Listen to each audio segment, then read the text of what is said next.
गुरुदेव, ज्याचा जन्म होताच पित्याला कुष्ठरोग झाला, पित्याचा सारथी पांगळा झाला, असा ग्रह सर्वश्रेष्ठ कसा? मला हे आधी ठाऊक असतं तर मी हे वर्णनही ऐकलं नसतं.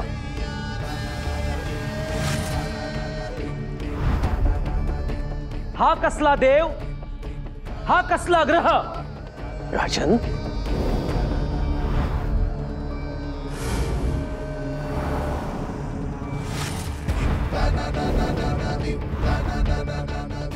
राजन, शनिदेवांनी पुन्हा दृष्टी फिरवली आणि पित्याचा रोग निघून गेला.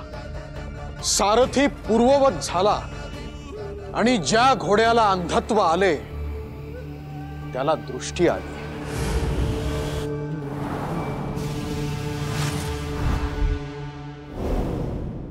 अत्यंत अपवित्र आहे हे. हा तर माता पित्यांचा वैरी वाटतो. ह्या ज्ञान सभेत मी सगळ्यांना विचारतो, कोणत्या दृष्टीने हे देव आहेत? हे कसे श्रेष्ठ आहेत?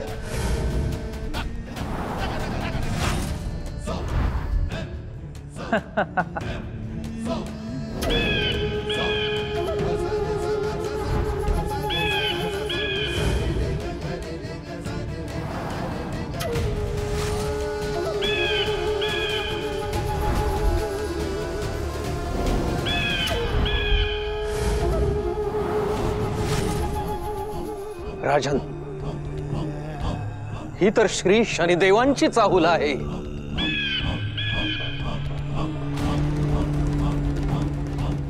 हे श्री शनिदेव, आपली निर्भत्सना मला ऐकावी लागली. आपला अवमान झाला. क्षमस्वत्वम, क्षमस्वत्वम, क्षमस्वत्वम.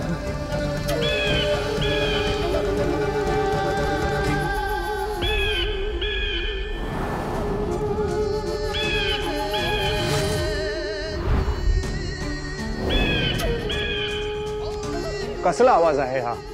काही समजत नाही. काय सुरू आहे ते? राजपुरोहित म्हणाले होते तसंच सगळं घडतंय.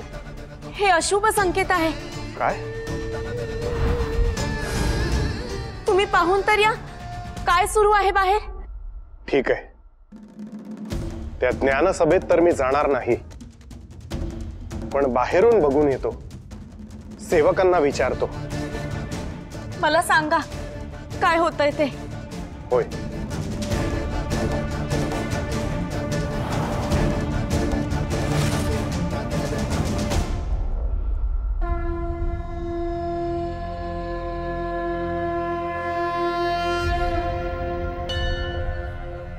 स्वामी,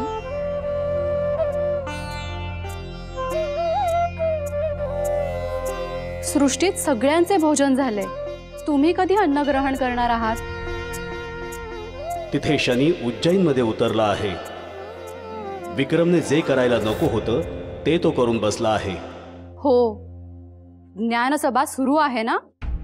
विक्रमाने संधी दिली आणि आता शनी त्याच्या ज्ञानसभेत येणार. याचा अर्थ शनीने विक्रमाच्या राशीत प्रवेश केला तर? होय. आता जे काही होत आहे ते पाहतोय. आज अन्न नको मला.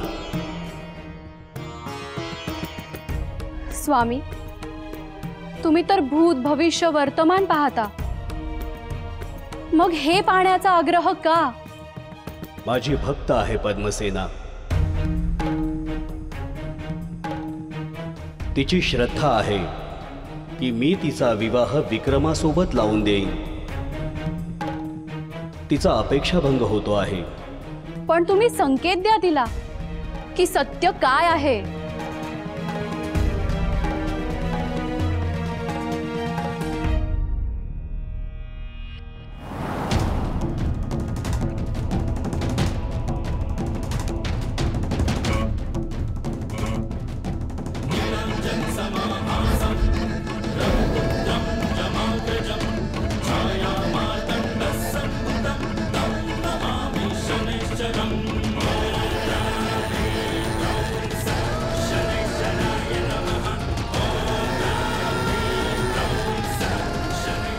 आकाशमार्गे कोणी देव उतरले होते आणि ज्ञानसभेमध्ये गेले आहेत.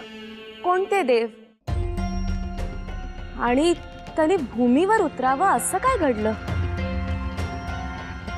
ते मात्र समजले नाही. सारेच संभ्रमात आहेत. तुम्ही ज्ञानसभेत जाऊन पाहायला हवं होतं. सारे लोक जमा झाले होते. कुणालाच काही समजत नव्हतं. देव आहे म्हणजे शुभ आहे ना?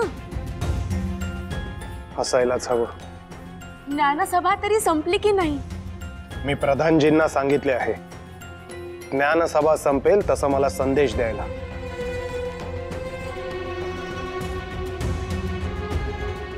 अन्नही घ्यावंसं वाटत नाही. काळजीने अस्वस्थ वाटतंय.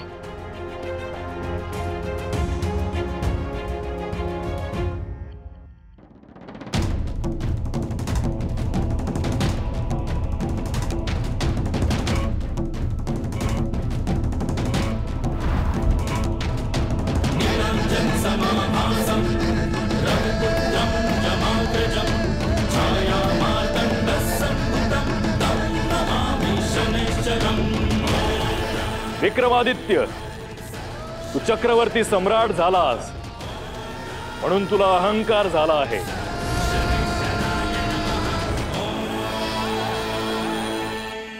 या ज्ञानीजनांना बोलवून तू माझी थट्टा करतो आहेस.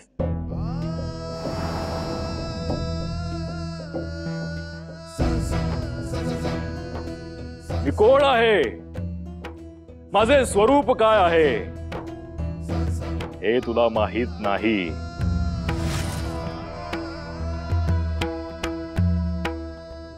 मात्र तुला आता ते कळावे असे मला वाटते.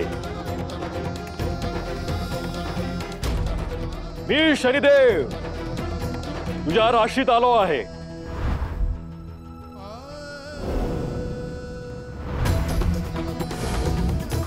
तुला माझी लीला केवळ पाहायला मिळणार नाही, तर ती अनुभवायला मिळेल.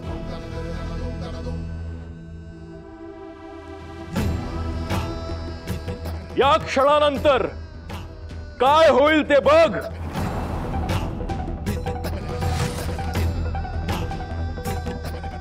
माझे आराध्य श्री कृष्ण स्वरूप श्री विष्णू, माझे गुरु श्री महादेव यांना स्मरून सांगतो की तुझी आधी परीक्षा सुरू होत आहे, जी आधी कोणाचीही झाली नाही.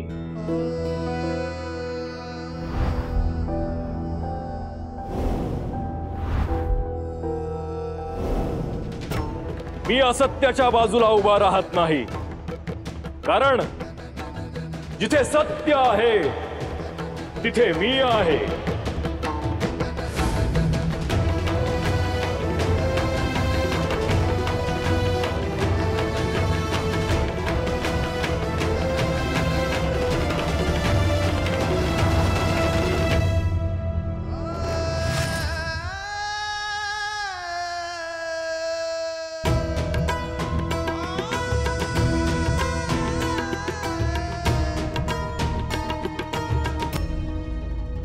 राजन, राजन, राजन,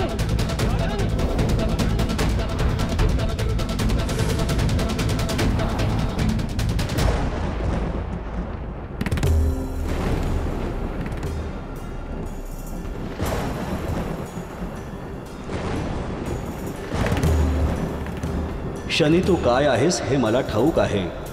तुझे स्वरूप हे मनुष्यासाठी अत्यंत गूढ आणि अनाकलनीय आहे. त्यांनी केवळ तुला शरण जावं. तुला आव्हान द्यायला जातील तर संकटाला आमंत्रण देतील. विक्रमाने आजपर्यंत खूप सत्कर्म केले आहे, पण आज खूप मोठी चूक केली. त्याने तुझा अवमान करायला नको होता.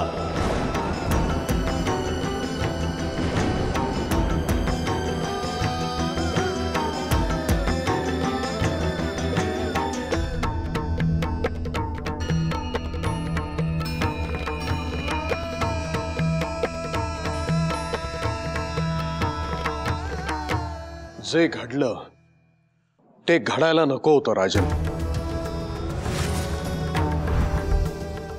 झालेल्या घटनेवर बोलून आता काही उपयोग नाही.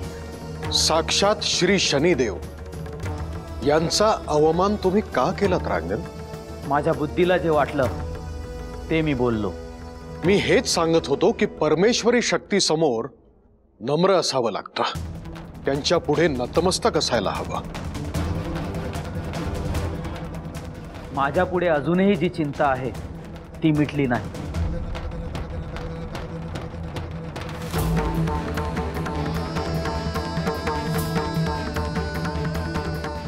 कोणती राजन?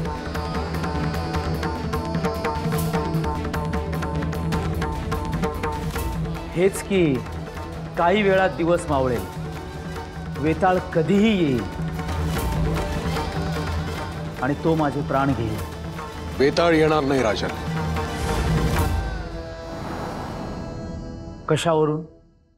त्याला जे साध्य करायचं होतं ते झालंय. आता ह्या पुढे काय करायचं हा मोठा प्रश्न आहे. शनी माझ्या राशीत आले म्हणजे नेमकं काय?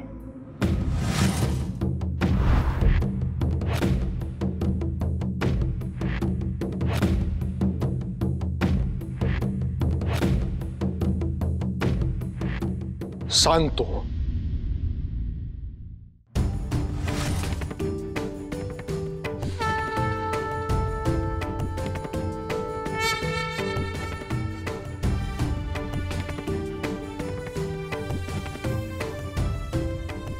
यावे इंद्रदेव. शुभम भवतु. इंद्रदेव, आपण अगदी योग्य वेळी आला आहात. सगळी उज्जैन नगरी निद्रेत आहे आणि मी अस्वस्थ आहे. मला ते समजत आहे. ज्ञानसभेत थेट शनिदेव येतील याची मी कल्पनाही केली नव्हती. विक्रमा, तू ज्ञानी आहेस, तू गूढ विद्येचा अभ्यासक आहेस. तरीही मी तुला एक सत्य सांगतो. मनुष्य सहज जरी काही बोलत असला तरी या सृष्टीत त्याचे तरंग उमटतात आणि त्या शक्ती ते ऐकत असतात. इंद्रदेव, मी जे काही बोलत होतो ते शब्द शनिदेवांपर्यंत पोहोचत होते आणि ते शब्द शनिदेव ऐकत होते. आता मी काय करावं?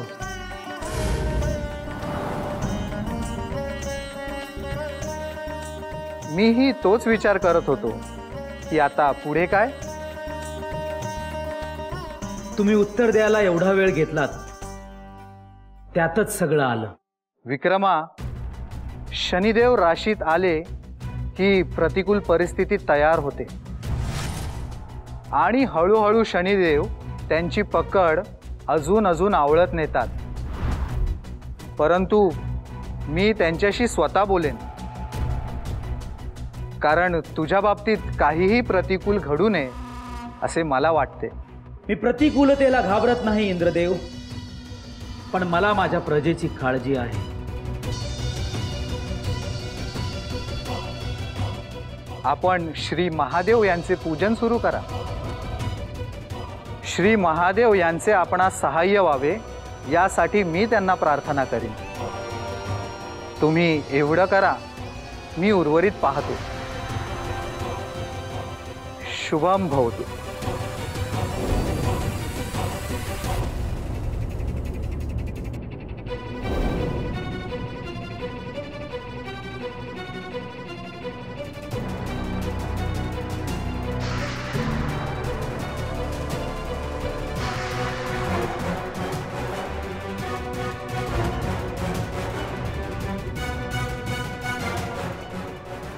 शनिदेव येऊन गेले. काय? हो, सर्वश्रेष्ठ ग्रह कोणता याचा निर्णय झाला नाही. विक्रम कुठे? आता त्याची भेट झाल्यावरच काय ते समजेल. चला मग. हो.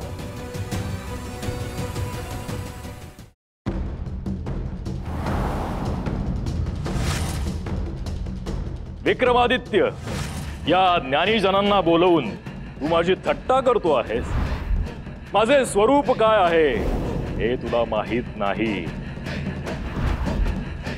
मी शनिदेव तुझ्या राशीत आलो आहे. तुझी आधी परीक्षा सुरू होत आहे, जी आधी कोणाचीही झाली नाही.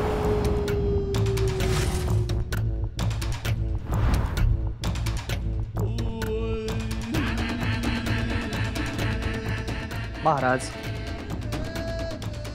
आता सगळ्या राजधानीत जे घडलं ते सगळीकडे समजणार.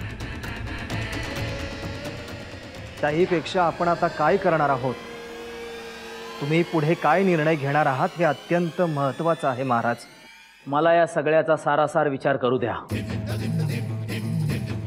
शनिदेव येणं हे अगदीच अनपेक्षित होतं. महाराज, आपले पिताश्री मध्ये डोकावून गेले. त्यांना समजलं काय घडलं ते? नाही, महत्वाचं पण थोडक्यात त्यांना सांगितलं आहे.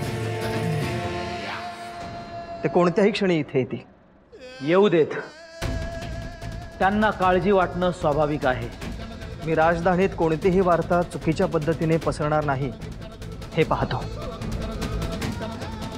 येतो.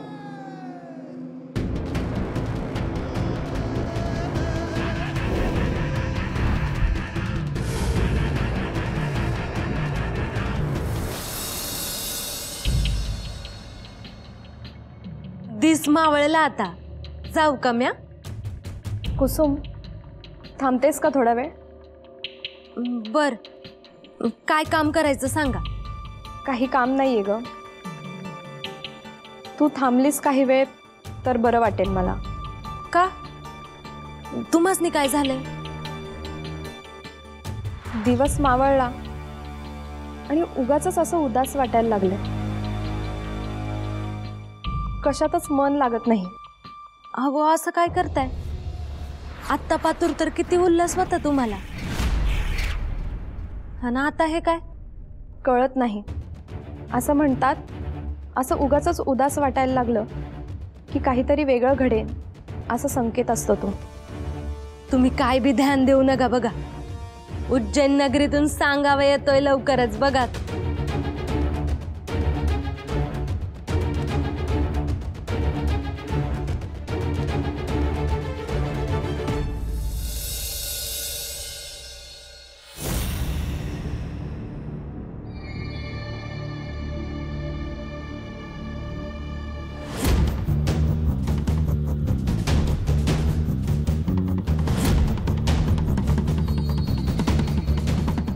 विक्रमादित्य, तू चक्रवर्ती सम्राट झालास म्हणून तुला अहंकार झाला आहे. या ज्ञानीजनांना बोलवून तू माझी थट्टा करतो आहेस. मी शनिदेव तुझ्या राशीत आलो आहे. या क्षणानंतर काय होईल ते बघ.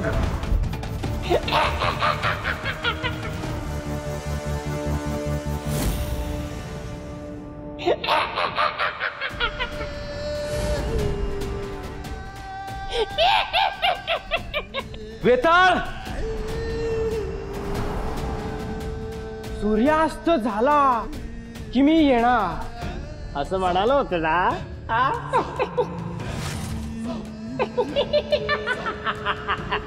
म्हणजे तू माझे प्राण घ्यायला आलायस तर?